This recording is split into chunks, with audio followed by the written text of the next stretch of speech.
بسم اللہ الرحمن الرحیم۔ السلام علیکم ناظرین، میں ہوں آپ کا میزبان سید سلمان گل۔ پروگرام ہشت بہشت میں ایک مرتبہ پھر آپ کا خیر مقدم ہے۔ آپ کو یاد ہوگا کہ سابقہ نشست میں ہم نے راحت القلوب کی ایک مجلس میں سے چند اقتباسات پیش کیے تھے، اور اس مجلس کے مرکز و محور جو ہیں وہ حضرت بابا فرید الدین مسعود گنج شکر رحمۃ اللہ تعالیٰ علیہ کہ آپ ہی کی مجلس ہے، اور آپ کے چہیتے خلفاء اور آپ کے چاہنے والے عقیدت مند حصول علم کے لیے، حصول معرفت کے لیے جو آ کر آپ کی مجالس میں بیٹھا کرتے تھے اور آپ سے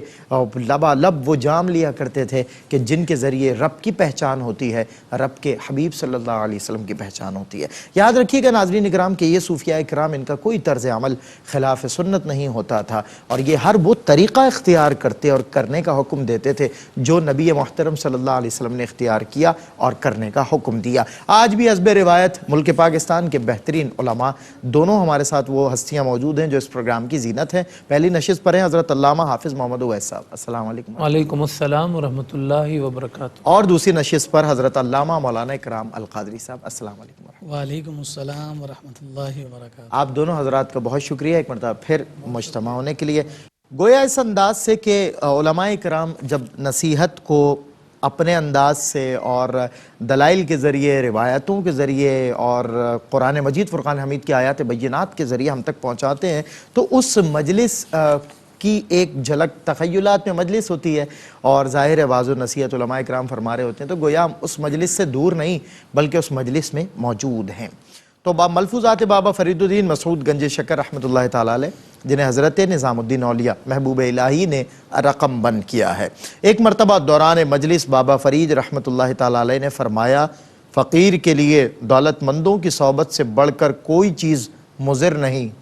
جب فقیر گوشہ نشینی اختیار کرتا ہے تو اس کے دینی اور دنیاوی کام خود بخود بنتے چلے جاتے ہیں۔ علامہ صاحب قبلہ، بڑی خوبصورت بات ہے، اور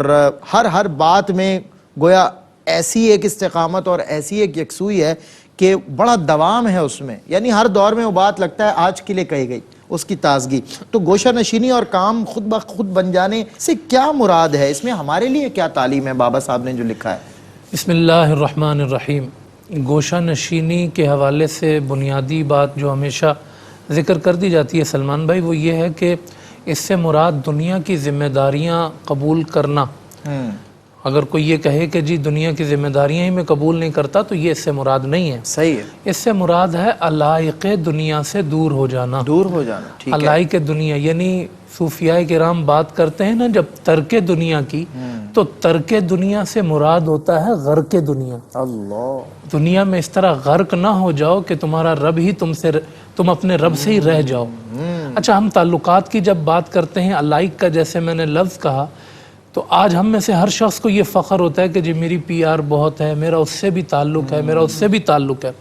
لیکن اچھا، تعلقات بھی امیروں سے چاہیے، غریبوں سے تو ویسے ہی تعلقات رکھنے کا کوئی فائدہ نہیں ہے، الٹا وہ بیچارہ فون کر کے کہے گا حضرت کچھ مدد کر دیں، جی تو اس سے تو انحراف کرنا ہے نا۔ استغفر اللہ ربی من کل۔ اور جو دنیا کے تعلقات بھی ہیں اتنے زیادہ پھیلے ہوئے ہیں، لیکن سوال جب یہ پلٹ کے آتا ہے کہ کیا رب کائنات سے بھی تعلق ہے کہ نہیں، اللہ، تو جب اس سے تعلق نہ ہو تو سارے تعلق بے جان ہو جاتے ہیں، اور جب اس سے تعلق ہو تو ہر تعلق کے اندر نکھار آ جاتا ہے۔ صحیح بات ہے، یعنی ملنے والوں کو امیروں میں بھی رب ملتا ہے، غریبوں میں بھی رب ملتا ہے۔ بالکل، ظاہر ہے، حضور نے محرومی فرمایا نا کہ اللہ کے لیے محبت کرو، اللہ کے لیے ہی بغض رکھو، یعنی آپ کا معیار جو ہے وہ رب کائنات کی ذات ہو جائے۔ تو جب آپ اللہ پاک سے تعلق قائم کرنے کے بعد دنیا کی طرف متوجہ ہوتے ہیں نا، تو پھر آپ دنیا میں غرق نہیں ہوتے، بلکہ آپ دنیا میں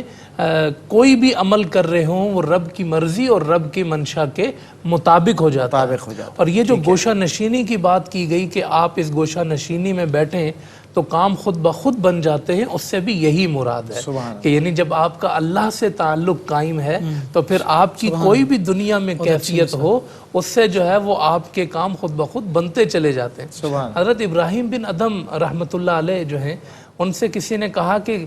کیسے ہیں آپ، کیا حال ہے؟ فرمایا کہ اس کا کیا حال پوچھتے ہو کہ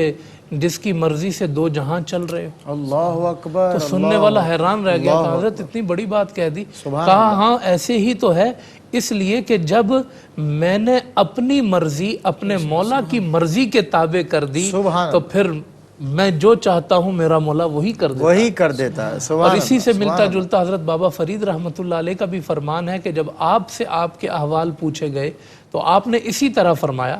کہ اس کے بارے میں کیا پوچھتے ہو کہ جس کی مرضی سے سب چل رہا ہے۔ کہا یہ بات آپ نے کیسے کہی؟ کہا پہلے میں اپنے رب کی مرضی کے مطابق چلتا رہا، اب میں اس مقام پہ ہوں کہ میں جو چاہتا ہوں میرا رب کر دیتا ہے۔ تو جب آپ جو ہے وہ اپنے معاملات کو اور آپ اپنی چیزوں کو جب اس کی مرضی کے مطابق کر دیتے ہیں، آپ کی خلوت ہو، آپ کی جلوت ہو، تو پھر جو ہے وہ آپ کے کام واقعتاً خود بخود بنتے چلے جاتے ہیں۔ ایک روایت سلمان بھائی ذہن میں آئی، من لہ المولا فلہ الکل، من لہ المولا فلہ الکل، جس کا رب ہے اس کا سب ہے۔ کیا کہنے، سبحان اللہ، جس کا رب ہے اس کا سب ہے۔ آپ اس کی مرضی کو شامل حال کر لیں، آپ اس کے قرب میں چلے جائیں، آپ اس کی پناہ میں چلے جائیں، پھر سب کچھ تمہارا ہے۔ کیا بات ہے، بہت خوبصورت آپ نے علامہ صاحب گفتگو کا آغاز کیا، اور بہت خوبصورت جو ہے وہ گفتگو پہلے سوال کے جواب اختتام کی طرف بڑھا۔ اسی کو میں آگے جو ہے نیکسٹ کرتا ہوں علامہ صاحب آپ کی طرف، کہ دولت مندوں کی صحبتوں کے نقصانات بتائیں۔ لیکن آج کل تو دولت مند اگر بندہ نہ ہو، انفیکٹ دوست ہو، آپ کی بیوی ہو، یا آپ کے تعلقات جہاں بھی ہوں، ہر چیز دولت کے ساتھ ہی اچھی لگتی ہے، دولت کے بغیر تو انفیکٹ آج دیکھیں ہمارے نبی محترم صلی اللہ علیہ وسلم نے ذات پات اونچ نیچ کے فرق سے ہمیں دور رکھا، اس تفریق سے منع فرمایا۔ اس کے باوجود آج ذات نیچ ہو یا اونچ، میں ایسے ہی کہہ رہا ہوں آپ کو مثال کے لیے ایگزامپل سیٹ، لیکن پیسہ اگر ہے تو وہی معیار ہے، وہی اونچائی ہے، وہی مرتبہ ہے، نہ کوئی آپ سے رابطہ کرنا چاہتا ہے بغیر پیسوں کے۔ کیا فرمائیے گا دولت مندوں کی صحبت کے نقصانات، میرا سوال ہے بیسیکلی۔ اعوذ باللہ من الشیطان الرجیم، بسم اللہ الرحمن الرحیم۔ دیکھیے سید سلمان گل صاحب، ہم گزشتہ مجالس میں بھی یہ تذکرہ اور یہ بات کرتے رہے ہیں کہ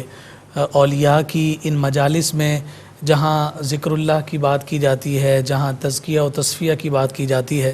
وہیں ساتھ ساتھ معاشرتی پہلوؤں پر بھی بڑا زور دیا جاتا ہے۔ ٹھیک ہے، اب یہ بات تو چلی تھی خلوت نشینی کی، یہ بات چلی تھی اللہ رب العزت کے قرب کی، کہ جو تنہائی اور گوشہ نشینی کو اختیار کر لیتا ہے اسے سب کچھ مل جاتا ہے۔ بالکل ٹھیک، بات تو چلی تھی وہاں سے، مگر جو پہلو نکلا وہ ایک معاشرتی پہلو ہے اور ایک حساس پہلو ہے کہ جب ہم کسی سے تعلق قائم کرتے ہیں، کسی کے ساتھ محبت بڑھاتے ہیں، یا کسی کے ساتھ اپنا ایک وابستگی کا اظہار کرتے ہیں، تو جیسا کہ آپ نے کہا کہ اسٹینڈرڈ بن گیا ہے کہ جو دولت مند ہے، جس کے پاس مال و ثروت ہے، ہم اس کے ساتھ اپنے معاملات کو جو ہے نا انجام دینے میں فخر بھی محسوس کرتے ہیں، اور اسے اپنے لیے باعث جو ہے نا سعادت گویا کے تصور کر رہے ہوتے ہیں۔ یہ جو ایک اسٹیٹس سمبل کے طور پر ہم نے آج رائج کر لیا ہے، اس کو حضور علیہ الصلوۃ والسلام نے کس قدر ناپسند کیا ہے، اس کا اشارہ ہمیں حضور کی اس حدیث سے مل جاتا ہے، جس میں آقا کائنات صلی اللہ علیہ وسلم نے ارشاد فرمایا کہ سب سے بری دعوت وہ دعوت ہے کہ جس میں امیروں کو مدعو کیا جائے اور غریبوں کو اس میں آنے سے روک دیا جائے۔ تو یہ گویا یوں سمجھے کہ وہی آپ کی سمبل اسٹیٹس والی بات ہے، جو سمبل آف اسٹیٹس ہے وہ یہی ہے، کتنے بڑے لوگ آئے اس کی دعوت۔ بالکل، ایک یہ سمبولک ایکسپریشن کے طور پہ حضور علیہ الصلوۃ والسلام نے ایک پیغام عطا فرما دیا کہ تم نے جہاں کہیں بھی باہمی ربط اور تعلق کا سلسلہ قائم رکھنا ہے تو وہاں پر پھر اونچ نیچ کو نہیں دیکھنا، بلکہ رب ذوالجلال کی بارگاہ سے جو مقبول اور پسندیدہ لوگ ہیں ان کے ساتھ اپنی وابستگی کا اظہار کرنا۔ اچھا، پھر یہ دولت مندوں کی صحبت کو اختیار کرنے کا شغف، شوق، ان سے تعلق پیدا کرنے کا جو ہے نا ایک جذبہ لوگوں کے دلوں میں قائم رہتا ہے، اس کے جو نقصانات ہیں، اگر ان نقصانات کی جانب ہم نظر کرتے ہیں تو سب سے بڑا نقصان ہمیں یہ نظر آتا ہے کہ انسان قناعت سے دور ہو جاتا ہے۔ اب ایک شخص کو آپ نے آسائش میں، آرام میں، آرائش میں دیکھا، اور اس کو دیکھنے کے بعد آپ نے اپنے حال پر غور اور فکر کیا، تو آپ کے دل میں یہ شوق پیدا ہو گیا کہ میں بھی اس کی جیسا ہو جاؤں۔ تو آپ جو قانے تھے، کم پر قناعت کر رہے تھے، اب آپ کے دل میں اس قناعت سے نکل کر اس آرام اور آسائش تک پہنچنے کی جستجو لگ جاتی، اور پھر اس کا نتیجہ کیا نکلتا ہے؟ پھر حلال اور حرام کی تمیز ختم ہو جاتی۔ آپ بس اس لیول تک پہنچنے کے لیے کسی نہ کسی طرح سے مال کمانے کی جستجو میں لگ جاتے، اور وہ جستجو آپ کو نہ دنیا کا رہنے دیتی ہے اور نہ ہی آپ کو وہ آخرت کا رہنے دیتی ہے۔ صحیح فرمایا۔ پھر اس کا جو دوسرا بنیادی نقصان ہے وہ بنیادی نقصان حسد کا ہے۔ جب آپ اپنے سے بڑھ کر صاحب فضل کو دیکھتے ہیں، صاحب نعمت کو دیکھتے ہیں اور کسی دولت مند کو دیکھتے ہیں، تو پھر اسے دیکھ کر آپ کا دل میں جو ایک حسد کی آگ پیدا ہوتی ہے، گویا یہ سمجھیے کہ یہ جو حسد ہے جو اپنے کسی مسلمان بھائی کے لیے اپنے دل میں قائم کیا جاتا ہے، وہ تو گناہوں کو یعنی یوں سمجھیے کہ نیکیوں کو برباد کرنے کا عمل ہے۔ ہمارے باطن کی جو پاکیزگی ہے اس کے لیے سب سے مضر چیز جو ہے وہ حسد ہے، اور یہ دولت مندوں کی صحبت کے اختیار کرنے اور اس کے شوق کی وجہ سے دلوں میں پیدا ہوتی ہے۔ یہاں پر مجھے حضور علیہ الصلوۃ والسلام کی وہ حدیث مبارکہ ذہن میں آ رہی ہے، اور جس کا مفہوم یہ ہے کہ آقا کائنات صلی اللہ علیہ وسلم نے ارشاد فرمایا کہ دین کے معاملے میں اپنے سے برتر کو دیکھو، واہ، اور دنیا کے معاملے میں اپنے سے کمتر کو دیکھو۔ اور کیوں؟ اس لیے کہ جب دین کے معاملے میں برتر کو دیکھو گے تو پھر تمہیں اس جیسا بننے کی کوشش کرنے کی لگن پیدا ہوگی، تو اس میں تو آپ جتنا بڑھتے چلے جائیں، جیسا کہ پہلے بھی تذکرہ ہوتا رہا کہ نفلی عبادات میں، ریاضتوں میں جتنا بڑھتے چلے جائیں گے وہ تو آپ کے فائدے کے لیے۔ اچھا علامہ صاحب، ایک سوال ہے، میں سوری انٹرپٹ کر رہا ہوں، اور وہ یہ کہ صوفیاء کرام دولت مندوں کی صحبت کے نقصانات بتا رہے ہیں اور اس سے کنارہ کرنے کا حکم دے رہے ہیں، اور نبی محترم صلی اللہ علیہ وسلم ایک طرف فقر سے پناہ بھی طلب کرتے ہیں اللہ کی، اور دوسری طرف رؤساء سے جب ہاتھ ملاتے تو کئی دیر تک ان کا ہاتھ نہ چھوڑتے۔ ان دونوں معاملوں کے بیچ میں ایک ٹکراؤ ہے، یعنی بیچ میں بات کوئی ہے جو انہیں کلیئر کرے گی؟ دیکھیں، واٹ از دیٹ؟ یہ بات اس سے قبل علامہ صاحب دوسرے زاویے میں اور دوسری جہت میں بات کر چکے ہیں کہ ترک دنیا اور غرق دنیا اور جو علائق دنیا کی جو تفسیر آپ نے بیان فرمائی، تو گویا کہ یہ اسی کی ہی ساری وضاحت ہے کہ کسی رئیس سے ملنا، کسی سلطان سے ملنا، کسی بڑے شخص سے ملنا، تو وہ اپنے فائدے کے لیے نہیں ملنا بلکہ اس کے فائدے کے لیے ملنا۔ حضور علیہ الصلوۃ والسلام کی اگر دین کی ترویج میں ان کے ساتھ جو رغبت تھی، اس کا سبب حضور کی اپنی ذات نہیں تھا، بلکہ آقا کائنات صلی اللہ علیہ وسلم یہ چاہتے تھے کہ اگر یہ بڑا شخص ایمان لے آئے گا تو اس بڑے کو دیکھ کر بہت سے چھوٹے لوگ بھی ایمان لے آئیں گے، اور اس کا مال دین کی راہ میں خرچ ہو تو وہ صحیح اس کا خرچ ہونا بھی ہوگا۔ اور جہاں حضور علیہ الصلوۃ والسلام نے تنگ دستی کے حوالے سے، فقر کے حوالے سے، غربت کے حوالے سے پناہ بھی مانگی، مگر ساتھ ساتھ آقا کائنات صلی اللہ علیہ وسلم نے اس کو اختیار کرتے ہوئے ان لوگوں کی جب حوصلہ افزائی فرمائی تو حضور علیہ الصلوۃ والسلام نے ارشاد فرمایا کہ مجھے فقیروں کے ساتھ رکھ اور کل قیامت کے دن میرا حال انہی لوگوں کے ساتھ کرنا۔ اور یہ جو میں بات عرض کر رہا تھا کہ دنیا کے حامی ہے میرے آقا، سبحان اللہ، دنیا کے معاملے میں اپنے سے کمتر کو دیکھیں۔ شیخ سعدی کا وہ بڑا خوبصورت واقعہ ہے، آپ کہیں پیدل چلتے ہوئے دور کا سفر کر رہے تھے تو آپ کے نالین، آپ کے جو مبارک پہن رکھے تھے وہ ٹوٹ گئے، اور سخت گرمی تھی، وہ ہاتھ میں پکڑ لی اور ننگے پاؤں چلنے لگے، برہنہ پاؤں چل رہے ہیں، تو اس کی وجہ سے پاؤں جلنے لگے۔ تو ذہن میں خیال آیا باری تعالیٰ جو ہے نا میرے پاؤں میں جوتے بھی نہیں ہیں، نماز کا وقت ہو، جب نماز کے لیے مسجد میں داخل ہونے لگے تو ایک معذور شخص دروازے پر بیٹھا ہے جس کی ٹانگیں ہی نہیں، داخل ہوتے ہی سجدے میں گر گئے، عرض کرنے لگے باری تعالیٰ مجھے معاف کر دے، تو نے مجھے کم از کم اس سے بہتر پیدا کیا کہ مجھے پیر تو عطا کیے ہیں۔ اگر یہ زاویہ، یہ جہت اور یہ معیار اگر بنا لیا جائے تو پھر اگر دولت مندوں کی صحبت میں آپ بیٹھتے بھی رہیں مگر آپ کی نظر دنیا کے معاملے میں کم تر پر رہے گی تو فرمایا پھر کبھی بھی وہ صحبت تمہیں نقصان نہیں دے سکے گی۔ بالکل صحیح۔ اور اگر آپ نے ان کی برتری کو اپنے اوپر حاوی کر لیا، غالب کر لیا اور ان جیسا بننے کی کوشش کرنا شروع کر دی تو پھر اس کے مضر اثرات ہوں گے کہ قناعت سے بھی آپ دور ہوں گے، صبر سے بھی دور ہوں گے، شکر سے بھی دور ہوں گے، حسد کی بیماری میں مبتلا ہوں گے، اور اگر یہ ساری بیماریاں آپ کے باطن کو لگ جائیں تو پھر یہ بیماریاں بڑی مشکل سے اور بڑی ہی جو ہے نا یوں سمجھے کہ مشقت کے بعد جا کر دور ہوتی ہیں۔ اس لیے ہمیں صوفیاء کی تعلیمات کی روشنی میں اور ان کے احوال کی روشنی میں ایسی صحبتوں کو اختیار کرنا چاہیے جو ہمیں اللہ رب العزت کی ذات کے ساتھ تعلق کی مضبوطی کی جانب ہمیں لے کر جاتی ہے۔ بالکل ٹھیک ہے ناظرین کرام، ایک وقفہ ہے، بہت عمدہ گفتگو جاری ہے، بریک سے آ کر پھر انشاءاللہ اسے کنٹینیو کرتے ہیں۔ بابا فرید کے ملفوظات پیش کر رہے ہیں آج پروگرام ہشت بہشت میں، جنہیں لکھا ہے خواجہ نظام الدین اولیاء محبوب الہی رحمۃ اللہ تعالیٰ علیہ۔ ویلکم بیک ناظرین، آپ کا خیر مقدم ہے پروگرام ہشت بہشت میں ملفوظات بابا فرید الدین مسعود گنج شکر رحمۃ اللہ تعالیٰ علیہ اور خواجہ نظام الدین اولیاء محبوب الہی رحمۃ اللہ تعالیٰ علیہ کے دست مبارک سے وہ تحریر ہوئے، اور آج ہم آپ کے سامنے اسی میں سے کچھ گوشہ، کچھ اقتباسات پیش کر رہے ہیں جن کو علماء کرام ماشاءاللہ آیات بینات کے ذریعے، صوفیاء کرام کے واقعات کے ذریعے، روایات کے ذریعے اس کی وضاحت فرما رہے ہیں اور ہم تک پہنچا رہے ہیں۔ پوری دنیا میں تمام تر ناظرین جو اس پروگرام کے ساتھ ہیں ان سبھی کی محبتوں پہ بھی آپ کے بڑے شکر گزار ہیں۔ اس پروگرام کو بڑا سراہا جا رہا ہے، بہت پسند کیا جا رہا ہے۔ میں ایک اور جو ہے موقع کی طرف اشارہ جو ملتا ہے اس تحریر کے ذریعے، اسی راحت القلوب کی مجلس میں سے ایک مجلس، حضرت نظام الدین اولیاء رحمۃ اللہ تعالیٰ علیہ فرماتے ہیں 655 ہجری رمضان المبارک کا مہینہ مجھے جناب گنج شکر کی دست بوسی کی سعادت نصیب ہوئی۔ آپ ان لوگوں کے متعلق فرما رہے تھے جو نماز میں استغراق کی وجہ سے اپنے آپ سے بے خبر ہوتے ہیں۔ آپ نے فرمایا میں غزنی کی طرف سفر میں تھا، چند درویش میں نے یاد الہی میں مشغول دیکھے تو رات ان کے ہاں قیام کیا، اور صبح سوتے وقت ایک درویش کو دیکھا جو ہر روز 120 رکعت نماز ادا کرتا تھا۔ اب یہاں حضرت پہلے تو بات کر لی جائے خشوع و خضوع کی فضیلت پر، انوالومنٹ پر۔ ایک شخص نماز پڑھتا ہے لیکن بس ایکسٹرنل فارمیلٹی کے طور پہ نظر آتا ہے، اور ایک شخص جب نماز پڑھتا ہے تو انٹرنل انوالومنٹ کے ساتھ پڑھتا ہے۔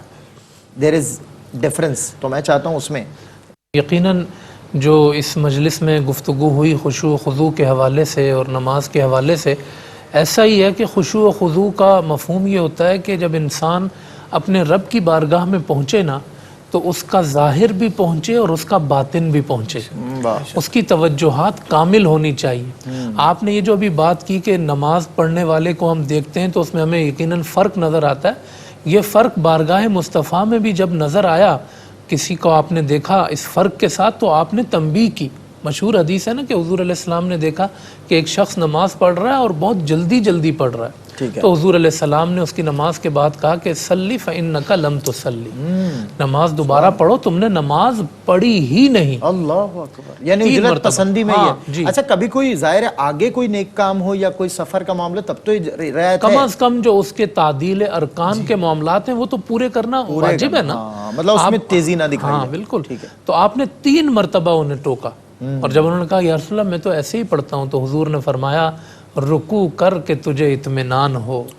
رکوع سے اٹھ کے تجھے اطمینان، یعنی اطمینان کے ساتھ نماز پڑھو۔ اور ایک شخص کو حضور علیہ السلام نے نماز پڑھتے ہوئے دیکھا، وہ ظاہری اعضاء بڑے بے چین تھے اس کے، جیسے ہم ہوتے ہیں نا نماز پڑھنے میں کھڑے ہوتے ہیں، کبھی یہاں کھجلایا، کبھی یہ کبھی۔ تو اب جب حضور علیہ السلام نے ایسا کرتے ہوئے کسی کو دیکھا تو کیا جملہ حضور نے فرمایا، جو ہم خشوع و خضوع کی بات کر رہے ہیں۔ میرے مصطفیٰ نے کہا اگر اس کے باطن اور اس کے دل میں خشوع و خضوع ہوتا تو اس کے ظاہر میں بھی نظر آتا۔ وہ اس کا باطن بے چین ہے اس لیے اس کا ظاہر بھی بے چین ہے۔ جب باطن پرسکون ہو مولا کی بارگاہ میں پہنچتا ہے تو ظاہر میں بھی بڑا سکون نظر آتا ہے۔ تو یہ خشوع و خضوع جو ہے یہ بہت زیادہ مطلوب ہے۔ امام جعفر صادق بھائی رب کے سامنے کھڑے ہیں، امام جعفر صادق رحمت اللہ علیہ حج کے لیے گئے نا تو کسی نے کانوں سے ان کا تلبیہ نہیں سنا، لبیک اللہم لبیک نہیں سنا، کہا حضرت ابھی تک آپ نے لبیک نہیں کہا۔ فرمایا کہ میں اس بات سے ڈرتا ہوں کہ میں لبیک کہوں کہ میں حاضر ہوں اور مجھے غیب سے آواز آئے لا لبیک تیری حاضری قبول نہیں ہے۔ اللہ تو مریدین نے کہا حضرت یہ تو اب کہنا ہی ہے، اس کے بغیر چارہ نہیں۔ تو امام جعفر صادق نے جب لبیک کہا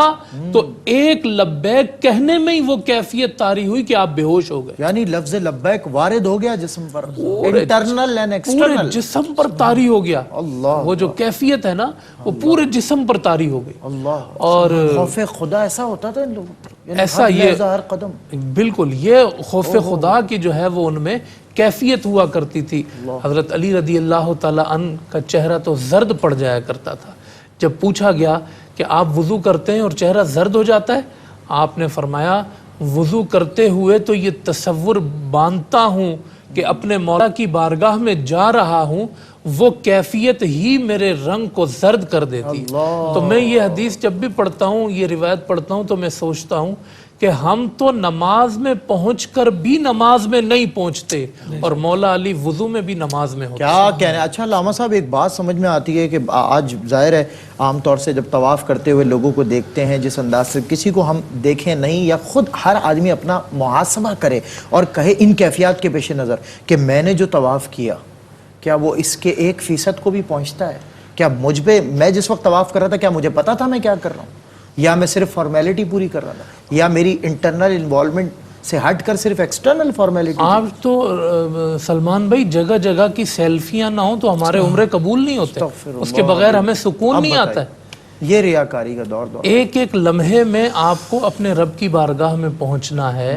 ان آداب کو ان شرائط کو پورا کرنا ہے. اور یہ جو آپ نے فرمایا نا, تو میں ایک جملہ عرض کروں کہ بزرگان دین صوفیاء کرام فرمایا کرتے تھے جو مخلوق کے لیے کرو گے وہ زمین میں دھسا دیا جائے گا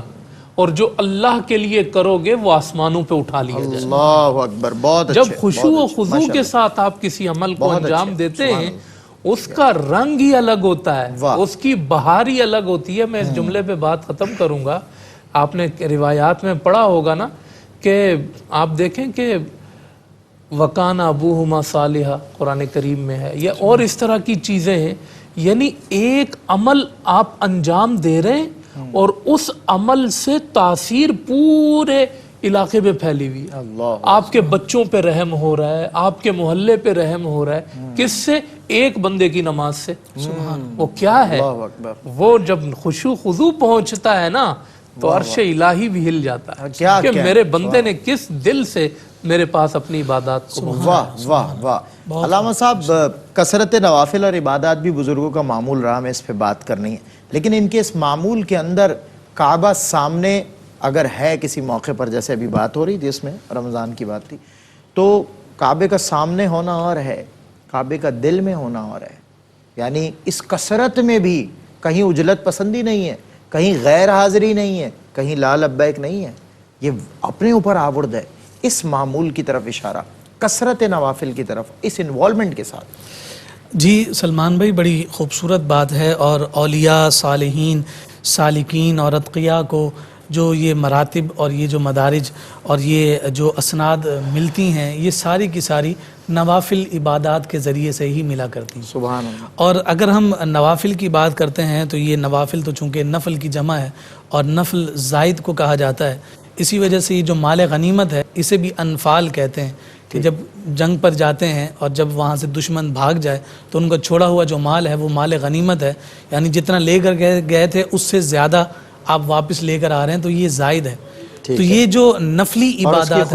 اس کی خوشی علیحدہ ہوتی ہے. صحیح بات. تو نفلی عبادات جو ہیں, دیگر جو اذکار ہیں جو نفل میں شامل ہیں یعنی زائد عبادت میں شامل, کیونکہ نفل اسے کہا اس لیے جاتا ہے کہ کچھ عبادات تو وہ ہیں جو ہم پر فرض کر دی گئی, وہ لازم اور ملزوم ہیں, وہ ہمیں ہر حال میں ادا کرنے ہی ہیں اور ان کا حساب کتاب بھی دینا ہے. تو یہ صالحین کی جملہ عبادات جو نفل کے طور پر ہیں, ان کی جو اذکار ہیں, جو ان کے جو اسفار ہیں, ان کے جو مجاہدات ہیں, ان کے جو مراقبات ہیں, وہ سارے کے سارے ان نفلی عبادات میں داخل ہوتے ہیں اور یہ بزرگوں کے معمول میں گویا شامل ہیں اور یہ مرتبہ ملتا ہی زائد عبادت کے ساتھ ہے. جیسا کہ یہاں پر بھی حضور بابا فرید الدین مسعود گنج شکر رحمۃ اللہ تعالی علیہ نے ان بزرگوں کا ذکر فرمایا کہ وہ روزانہ کی بنیاد پر 120 رکعات ادا کرتے ہیں. اچھا پھر یہ ایسا نہیں ہے کہ جناب صرف شب قدر کی بات ہے تو جناب رات جاگ لیا 20 رکعات پڑھ لی اور پھر پورا سال ہم نے اعلان کیا یار پچھلی جو شب قدر تھی اس میں 20 رکعات پڑھی. یہ احوال ایسے نہیں ہیں, بلکہ یہ تو وہ لوگ ہیں کہ جن کے فرض تو پورے ہیں, کامل اور اکمل ہیں, اور پھر اس کے بعد اپنے رب کی بارگاہ میں حاضر ہونے کی اس قدر خواہش اور اتنا شوق ہے کہ وہ ہر لمحہ رب کی عبادت اور بندگی میں مشغول اور مصروف ہیں اور دن میں کئی مرتبہ اپنے رب کی بارگاہ میں تکبیر تحریمہ کہہ کر حاضر ہو جاتے ہیں. اور پھر اس کا مرتبہ اور اس کا رتبہ ہمیں مختلف انداز میں مختلف اولیاء کی صورت میں ہمیں نظر آ رہا ہوتا ہے. جیسا کہ آپ نے انہماک کی بات کی, تجسس کی بات, کبھی چاشت ہے, کبھی اشراق ہے, کبھی اوابین ہے. مشکل میں ہے تو نماز, خوشی میں ہے تو نماز، یعنی اچھا یہ خوبصورت 120 سے مجھے ایک بڑی لطیف سی بات یاد آتی ہے کہ اگر انسان معمولات زندگی میں نماز کی سنن جو رکعتیں ہیں ان کو بھی پڑھتا ہے تو اس کا کم از کم 1% یعنی 12 رکعت جو لازم و ملزوم ہے سنت موقدہ، جیسے کہ 6 رکعتوں میں ظہر کی، اس طرح تو 12 رکعت تو کم از کم اس کے معمول میں شامل ہے، لیکن 120 رکعت والا معاملہ کچھ اور ہے۔ اب وہ جیسا کہ علامہ صاحب نے اشارہ کیا کہ اب وہ خوشی ہے تب بھی نماز ہے، شکر کے طور پر نماز ہے، باری تعالیٰ تیری جانب سے مجھے خوشی ملی ہے، میں سجدہ ریز ہو گیا، کوئی غم آ گیا، کوئی مشقت آ گئی، پھر نماز میں باری تعالیٰ اس مشقت میں ڈالنے والا بھی تو ہے اور اس سے نجات دینے والی ذات بھی تو ہے۔ فاقوں میں سجدے، شکر میں سجدے، صبر میں سجدے، ہر حال میں، یعنی بہانے ڈھونڈ رہے ہوتے ہیں کیسے کہ سجدے کا کوئی موقع ملے، کوئی بات آئے اور میں سجدہ کہ کروں۔ ہزار سجدے تڑپ رہے ہیں ایک جبین نیاز میں۔ جی وہ دوسرا شعر ہے نا کہ یہ ایک سجدہ جسے تو گراں سمجھتا ہے، ہزار سجدوں سے دیتا ہے آدمی کو نجات۔ اور پھر یہ سجدہ جو ہمیں نصیب ہو جائے اور اس کے ساتھ ہم وابستہ ہو جائیں، اور سجدہ تو پھر وہ ایسا سجدہ ہے نا کہ اس سجدے کی حالت میں بندہ اپنے رب کے سب سے زیادہ قریب ہوتا ہے، اور وہ قربت اس قدر زیادہ ہو جاتی ہے کہ سجدے میں جو کچھ مانگا جاتا ہے وہ رب ذوالجلال عطا فرماتا ہے۔ سوال سے تو ہٹ کر ہے، لیکن ایک بڑی خوبصورت بات ہے کہ جب شیطان کو ملعون قرار دے کر راندہ درگاہ کیا گیا تو اس نے کہا تھا کہ مجھے مہلت دیں، میں آپ کے برگزیدہ بندوں کو جو ہے نا بہکاؤں گا، بھٹکاؤں گا، گمراہ کروں گا۔ تو اللہ رب العزت نے جب اسے اجازت دی تو پھر اس کے بعد اس نے کہا تھا کہ میں دائیں سے بھی آؤں گا، بائیں سے بھی آؤں گا، سامنے سے بھی آؤں گا، پیچھے سے بھی آؤں گا اور انہیں گمراہ کروں گا۔ یہ آیت حضور نے جب صحابہ کو بیان کی تو حضور کے چہرے پر مسکراہٹ آ گئی، تو صحابہ نے عرض کی یا رسول اللہ اس میں مسکراہٹ کیسی؟ تو فرمایا کہ دیکھو اس پر بھی اللہ نے کتنا بڑا کرم کیا ہے کہ اسے اجازت دے کر بھی ہم پر رحم کیا ہے کہ اس نے جب جواب میں کہا ثم لآتینہم من بین ایدیہم ومن خلفہم وعن ایمانہم وعن شمائلہم، فرمایا دیکھو یہ نادان چاروں سمتوں تے بیان کر گیا مگر 2 سمتیں بھول گیا کہ نیچے کی جانب اور بلندی کی جانب۔ جب کوئی ہاتھوں کا قبلہ آسمان بنا لے تب بھی رب کو راضی کر لے، اور کبھی اپنی جبین نیاز کو زمین پر سجا دے تب بھی رب ذوالجلال کو راضی کر لے۔ فرمایا یہ وہ رضامندی ہے جس کے لیے ہر جگہ مشہور اور سبحان اللہ۔ یہ 4 سمتیں اس نے جو ہے بیان کر دی، لیکن 2 سمتوں سے جو وہ انحراف کر گیا، ظاہر شیطان ہے، ملعون قرار دیا گیا، اور وہ 2 سمتیں وہ کہ ایک سمت نیچے کی یعنی یہ جبین جب زمین پر لگتی ہے اور سجدہ ریز ہوتا ہے اللہ کا بندہ، اور جب تڑپتی ہیں اس کی کیفیات اس کی بارگاہ، اور مومن کی طاقت بھی دیکھیں سلمان بھائی کہ شیطان 4 طرف سے آئے اور یہ 2 سمتوں سے ہو تب بھی مقابلہ جیت جاتا ہے۔ 2 سمتوں سے ہی، مطلب اتنا طاقتور سمت۔ صحیح بات ہے، انسان جھک جھک کے در بدر ہوتا رہتا ہے، لیکن جب رب کے آگے جھکتا ہے تب سرخرو ہوتا ہے۔ وقفے کے بعد ہوتی ہے آپ سے ملاقات ہشت بئیس میں ملفوظات بابا فرید الدین مسعود گنج شکر رحمۃ اللہ تعالی علیہ کے ساتھ۔ خوش آمدید ناظرین، آپ کا خیر مقدم ہے۔ ARYQ TV کی اسکرین پہ آپ دیکھ رہے ہیں پروگرام ہشت بہشت، اور آج جو راحت القلوب کی ایک مجلس میں سے ملفوظات بابا فرید الدین مسعود گنج شکر رحمۃ اللہ تعالی علیہ جنہیں تحریر کیا ہے خواجہ نظام الدین اولیاء محب الہی رحمۃ اللہ تعالی علیہ، آپ کے چہیتے اور انتہائی حسین و جمیل شاگرد اور خلیفہ نے کہ جن کے حسن کی مثالیں دی جاتی ہیں۔ میں اسی مجلس میں سے اسی طرح ایک مجلس کے دوران حضرت بابا صاحب نے خواجہ نظام الدین اولیاء کہہ رہے ہیں کہ مجھے مخاطب کر کے فرمایا مولانا نظام الدین، جو اللہ کے کام میں ہوتا ہے اللہ تبارک و تعالیٰ اس کے کام میں ہوتا ہے، جو اللہ تعالیٰ کی خدمت میں کمی نہیں کرتا اور جس میں دوست کی رضا ہے وہی کام کرتا ہے، جو اپنے نفس کے ساتھ غازیوں کی طرح جنگ کرتا ہے تو اللہ بھی اس کی طلب پر وہی چیز موجود کر دیتا ہے۔ حضرت والا مجھے تو وہ جو ہے روایت بھی یاد آتی ہے کہ جو اللہ تعالیٰ کے کاموں میں لگ جاتا ہے تو اللہ تعالیٰ اس کے کاموں میں لگ جاتا ہے۔ من کان للہ کان اللہ لہ۔ اللہ اکبر، اللہ اکبر۔ بتائیے گا اس حوالے سے۔ یقیناً سلمان بھائی، من کان للہ کان اللہ لہ، کہ جو اللہ کے لیے مصروف ہو جاتا ہے اللہ اس کے کاموں میں لگ جاتا ہے۔ سبحان اللہ۔ جو اللہ کی رضا میں لگ جاتا ہے اللہ اس کی رضا میں لگ جاتا ہے۔ جو اللہ کی محبت میں لگ جاتا ہے اللہ اس کی محبت میں لگ جاتا ہے۔ بتا تیری رضا کیا، یہ تو حقیقت ہے۔ اور یہ جو آپ نے فرمایا نا کہ جب بندہ اللہ کے لیے لگ جاتا ہے تو اس کے کام خود بخود ہوتے چلے جاتے ہیں، اس کی جو بنیادی تھیم ہے وہ ہے توکل۔ ٹھیک ہے، آپ اپنے اسباب کو پورا کریں، آپ اللہ پاک پہ بھروسہ کریں، آپ اللہ پاک پر نتائج کو چھوڑ دیں، آپ اللہ پر بھروسہ کرتے ہوئے، یقین رکھتے ہوئے، اعتماد کرتے ہوئے اس کی بارگاہ میں حاضر ہوں، تو پھر اللہ پاک آپ کے سارے کاموں کا ضامن ہو جاتا ہے۔ اچھا، اس میں بڑی دلچسپ بات یہ بھی آپ دیکھیں کہ ہم اللہ کے لیے ہو جائیں اور اللہ ہمارے لیے ہو جائے تو یہ ہماری زندگی کے سارے خطرات کا حل بھی ہے۔ آج ہم نے یہی تو سمجھ لیا، ہم ایک گاہک کو ڈیل کر رہے ہیں، نماز کا وقت آ جاتا ہے، ہم یہ سمجھتے ہیں کہ ہم نماز کو چھوڑ دیں، گاہک کو اپنا لیں تو ہمیں فائدہ ہو جائے گا، بتلائی، جبکہ یہ حقیقتاً نقصان ہے۔ خسارے میں رہا وہ۔ آپ اللہ کے لیے جائیں، گاہک کو چھوڑ دیں، اللہ آپ کے لیے پورا ہے، حی اللہ علی آپ الفلاح بالکل اعلان کر رہا ہے، اس طرف آؤ، یہاں فائدہ ہے، بھلائی۔ بالکل۔ اچھا، زندگی کے بہت سارے معاملات ہوتے ہیں، ہم بہت ساری جگہوں پہ کہتے ہیں جی میں نے سچ بولا تو نقصان ہو جائے گا، جی، میں نے یہ کام جو حق کا ہے یہ اگر میں نے کیا تو نقصان، حالانکہ ایسا نہیں ہوتا۔ آپ اللہ کے لیے جو کام ہے آپ اس میں لگ جائیں، آپ خطرات میں نہ پڑیں، بالکل آپ اس پر یقین رکھیں کہ اللہ پاک آپ کے کام کر دے گا، کر دے گا۔ آپ ایک مثال تو دیکھیں، مثال کے طور پہ اعتکاف کا ہمیں تصور دیا گیا، رمضان ہے، مومن کا رزق بھی بڑھ رہا ہے، ایک بندہ وہ ہے کہ جو 10 دن اعتکاف میں جا کے بیٹھ جاتا ہے، اس کا گھر بھی ہے، اس کا کاروبار بھی ہے، اس کے معاملات بھی ہیں، شریعت میں مطلوب بھی ہے وہ اعتکاف میں بیٹھے، یہی تو تصور دیا گیا ہے، من کان للہ کان اللہ لا، دنیا چھوڑ کر میرے در پہ آ کے جھک جانے والے اور مسلسل میری بارگاہ میں میری چوکھٹ پہ بیٹھنے والے، تو میرے لیے آیا ہے تو گھبرانا مت، میں تیرے لیے کافی ہوں۔ اللہ اکبر، یہ سمجھایا گیا ہمیں، اعتکاف کی ایک عبادت سے ہمیں پوری زندگی کا فلسفہ سمجھایا گیا، اور میں نے ابھی اشارہ بھی دیا تھا، اس کو مزید تھوڑا سا تفصیل سے اگر میں لاؤں، وَقَانَ أَبُوهُمَا صَالِحًا، حضرت خضر علیہ السلام نے دیوار کو درست کیا ہے، اس خزانے کو محفوظ کیا ہے، اور بات کیا ہے، جب وہ تعویل کر رہے ہیں، جب وہ بتا رہے ہیں کہ میں نے اس دیوار کو کیوں سیدھا کیا، تو انہوں نے یہ نہیں کہا کہ یہ جو یتیم بچے تھے یہ بڑے نیکوکار تھے، یہ جو یتیم بچے تھے بڑے با کمال تھے، کہیں یہ بات نہیں کی، کہا وَقَانَ أَبُوهُمَا صَالِحًا، ان کا والد نیک تھا۔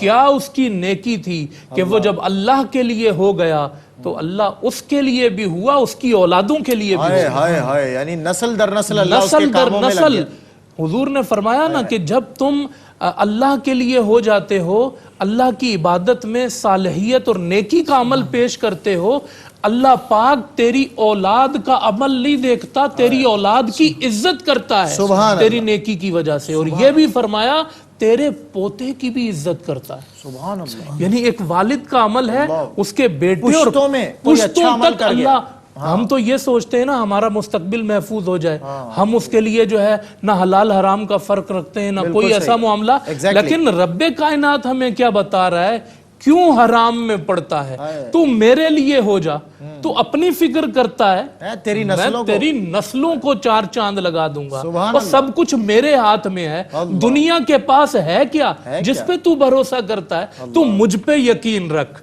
تو مجھ پہ بھروسہ کر، سب میرا ہے، سارے خزانے میرے ہیں، سب کچھ جب تیرے رب کا ہے، تو نے اس سے لو لگائی تو پھر سب کچھ تیرا ہے، اللہ تو اس اکبر، تک پہنچ تو صحیح۔ کیا بات ہے علامہ صاحب، بہت شکریہ، علامہ صاحب کا بہت شکریہ، اس پروگرام کو بڑا وقت بھی دے رہے ہیں آپ لوگ اور بڑا علم بھی فراہم کر رہے ہیں جو ہمارے دنیا بھر کے ناظرین تک پہنچ رہا ہے۔ ناظرین کرام، بات ہوئی تھی توکل پر، بھروسے پر بات ہوئی تھی، اور وہ بھروسہ کسی انسان پر نہیں کہ جو ٹوٹ جائے، جو آپ کو نصیحت دے دے، جو آپ کو مایوس کر دے، وہ بھروسہ رب پر، جو رب کہتا ہے لا تقنطوا من رحمت اللہ، میری رحمت سے کبھی مایوس نہ ہو میرے بندے۔ تو ناظرین اکرام، دیجیے گا اجازت پروگرام عشق بعشق سے اپنے میزبان سید سلمان گل کو، اللہ نے چاہا تو نیکسٹ ایپیسوڈ میں آپ سے پھر ملاقات ہوگی۔ یہ صوفیاء چشت، یہ صوفیاء کرام جن کے لیے کسی نے کہا کتنے ابدال، کتنے غوث، قلندر کتنے، آقا ایک تیرے عشق میں ڈوبے ہیں سمندر کتنے، سرخرو ہیں تو فقط تیرے فقیروں کے مزار، ورنہ گزرے ہیں زمانے میں سکندر کتنے۔ السلام علیکم ورحمۃ اللہ وبرکاتہ۔